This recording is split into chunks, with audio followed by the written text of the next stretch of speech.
right, so we've entered Crater Lake National Park, and I don't know how there's this much snow here, but apparently some of these big peaks I want to do that aren't even that high, that are like 8,000 feet, still have a ton of snow on them, even though the peak that I just did that was 9,000 feet, although I guess on the slopes it had a lot. So anyway, how is there this much snow in July? I'm just blown away. And we're only at, I don't know, 6,500 feet or so now. So anyway, we're about to hit the loop around the lake, which you can't do the full loop because there's a road closure. So I'm gonna need to get creative with, I have like 10 hikes on my list. I don't know if I'm gonna be able to do them all since it's already afternoon. And they total like 20 miles or something, probably more actually. So we're gonna see what we can get done here. All right, I think this is Applegate Peak, which that does not show a trail line, but we are at, well, the end of the road here. So I've confirmed the end of the road, but we are doing this little hike called Sun Notch. Basically, it's like a mile, or not even a mile, little lollipop, and you go up right to the rim and can look to the lake. So I'm just going sans water, sans pack here. This is like 0.8 or 0.9 miles with like 140 feet of elevation gain or something. So I might as well just jog this out. But this is gonna be the first of like 7 hikes that I'm gonna do around, including like 3 peaks. So this could actually be a tough afternoon for me. So anyway, Sun Notch. And we get to see the Phantom Ship. It's this little rock that pokes out of the lake that looks like a ship.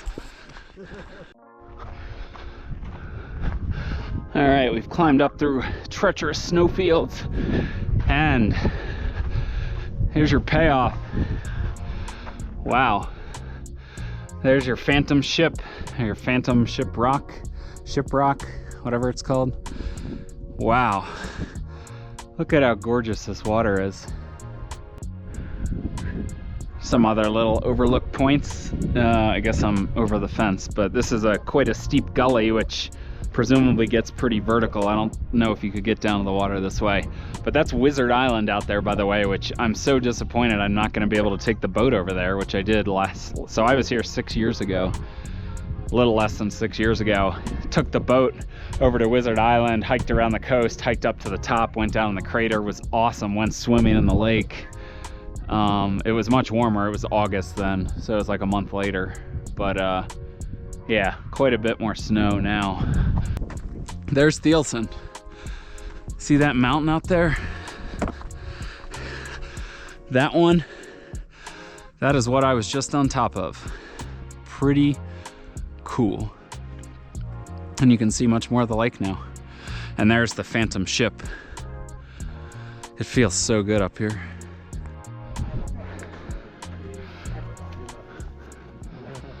There's the Phantom Ship again.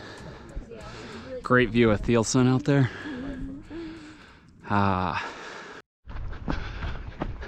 So that's it for Sun Notch. Very quick. I mean, that was like 8 minutes or something. Maybe 10 with the stops and the pictures.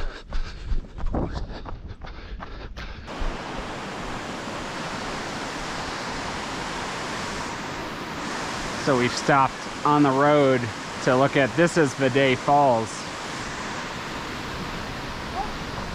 Pretty cool. And as you can see, you can go up the steep slope. I don't think I'm going to, but yeah.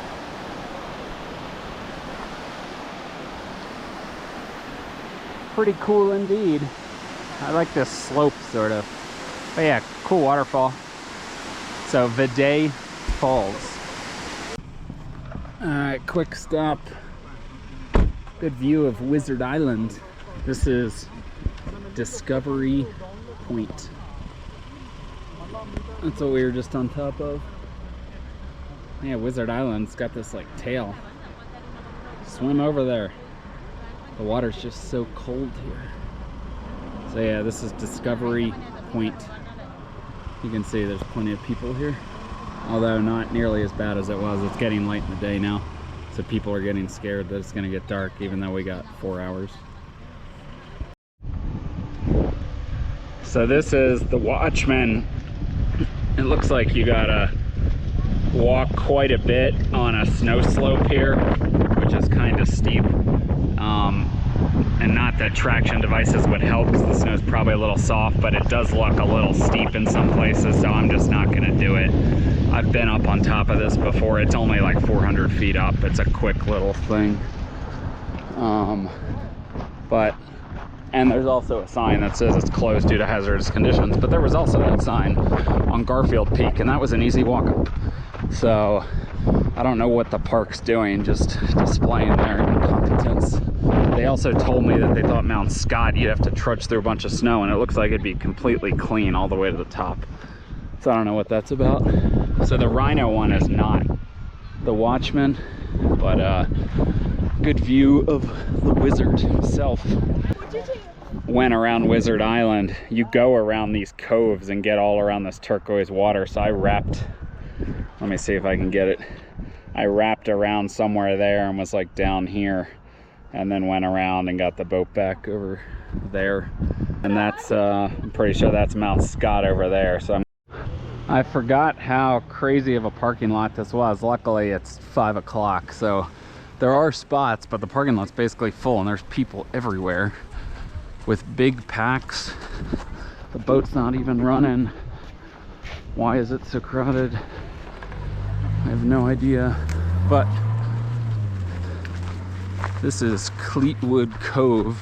We are gonna go down a mile and 600 feet, or 610 feet. And we're gonna go to the lakeshore. We're not gonna swim though. So,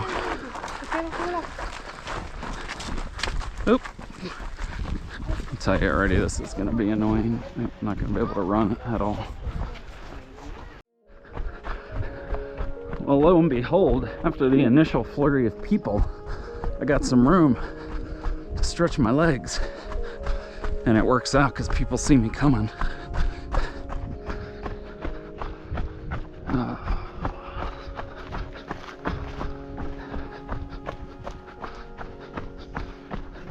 So yeah, this will be a quick one.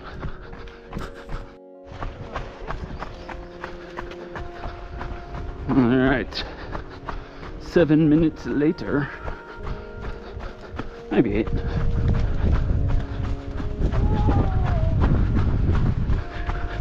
There's a couple of boats out here.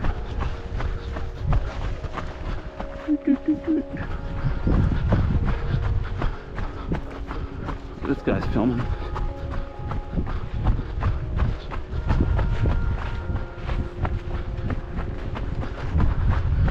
We're almost down. Yeah, there's a bunch of boats. Yeah, so the boats apparently start running on Monday, so I'm just missing it. It's Friday.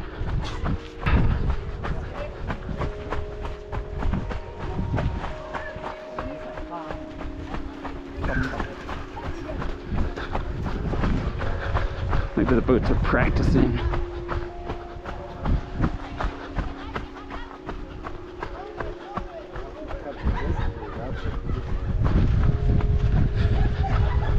Should have done this whole thing and put it as like a treadmill run, although it would have been way too quick. You know, you're gonna run on the treadmill for more than 10 minutes, so, or less than that. I mean, this probably only took 8 minutes. You drop your glasses.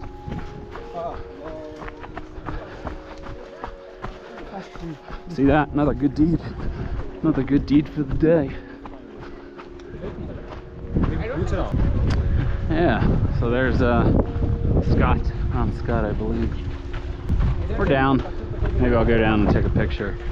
But yeah, it'll take a couple more minutes. Well, probably 4 more minutes up. And there will be minimal running. A little bit maybe, but good power hike. So yeah, Cleetwood Cove. This is the only place you're allowed to access down here. Apparently it's illegal to get down anywhere else. Not that there's easy access, but I'm sure you could figure out a way down somewhere at one of the low points or down a gully or something. So I'll get a picture or 2, 3, but otherwise we're gonna call that, hike it back up, and I don't think you necessarily need to see 18 switchbacks up. All right, topping back out. I think that's gonna do it for today. It's been 9 hours since I started hiking. There's probably 2 hours of car time in there, so maybe 7 moving hours. I think I got about 22 miles, 7,000 feet of vert. Not bad, I guess, for not having minimal, about 3 hours of sleep in the back of a car. So yeah, let's go get some food. I mean, I could in theory hike Mount Scott. It'd be starting to get dark when I was coming down, and the pizza place might be closed. I wouldn't have any food. So let's just do Bailey tomorrow, maybe Scott, we'll see. Anyway, that was Cleetwood Cove.